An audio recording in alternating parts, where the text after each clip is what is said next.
Don't forget, you can reach the latest episode of Potomac Watch anytime. Just ask your smart speaker, play the Opinion Potomac Watch podcast. That is, play the Opinion Potomac Watch podcast. From the opinion pages of the Wall Street Journal, this is Potomac Watch.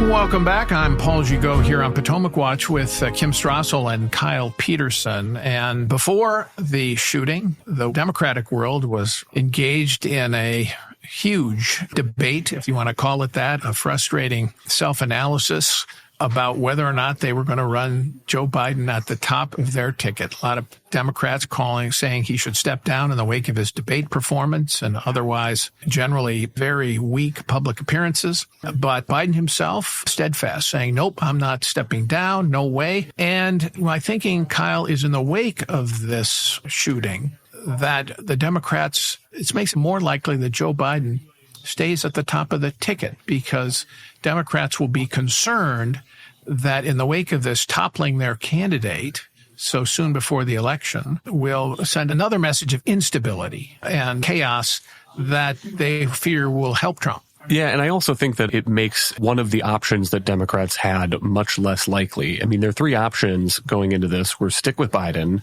do some kind of transition to Vice President Kamala Harris, or throw the Democratic convention open and let anybody who wants to throw their hat in the ring do it. And maybe Kamala Harris would be the eventual winner of that, or maybe she wouldn't be.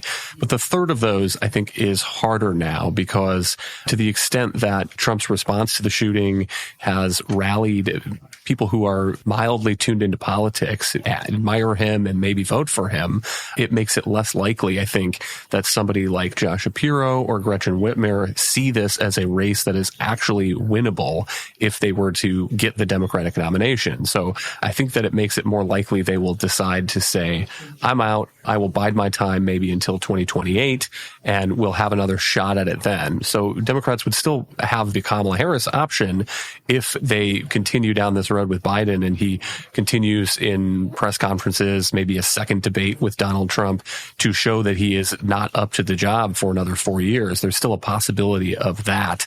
But I think the open convention idea looks less likely than it did last week. Well, from my point of view, that doesn't help Democrats because it means that they are going to have to go with Joe Biden or Kamala Harris. But I do think they probably, the insurgents, if you will, the plotters, as some people have called them, that is the Obamas, the Clintons, and the other Democrats who are worried down ballot, and there are a lot of them, may figure, Kim, that Biden's the best chance they have, and to kind of make the case for Biden here for staying in the race. All the polls before the shooting showed this race was still close. Trump is ahead, but not a runaway. A couple of points here or there in the national polls, more in the swing states, but this was still a winnable race for Biden. It's worth noting that prior to this assassination attempt, you had seen a drip of House Democrats, even one senator, coming out saying he needs to go.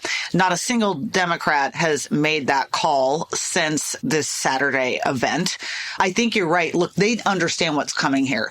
And don't underestimate this. By the end of this week, you are going to have a GOP that roars out of this convention, highly unified. I think this brings along even some of the people that were still remained wary of Trump. You're also going to have what's going to come across as a pretty inclusive convention, too. I mean, if you look at the list of speakers they have, there's a lot of focus on everyday average Americans. You're going to see, we now know that Nikki Haley is coming to speak, and so Trump's former opponents all standing up on his behalf on the stage. They're going to have a vice presidential nominee likely later today. Now, imagine having that and contrasting it with a Democratic Party that remains in chaos. That is not going to help them. That all being said, Paul, I think we need to wait and see what some of these polls show after Saturday's events. And if it begins to look as though there is still an even further slide for Joe Biden, I wouldn't put it past the party to have another moment of panic. I think, though, at this point, I mean, one thing that works in Joe Biden's behalf is he's slowly running out of the clock. There's just increasingly less time for them to actually do something strategic about this. So you're saying that if Republicans come out of here and you get to the polling that shows, and there's always a poll after a convention, right? So there'd be a lot of polls showing what the head-to-head is. You're saying that if Trump has built himself a bigger lead, Democrats might be willing to gamble and say the president's got to go? I'm not saying that's where we end up. I still agree with you and Kyle that it is more likely than not that they end up with Joe Biden.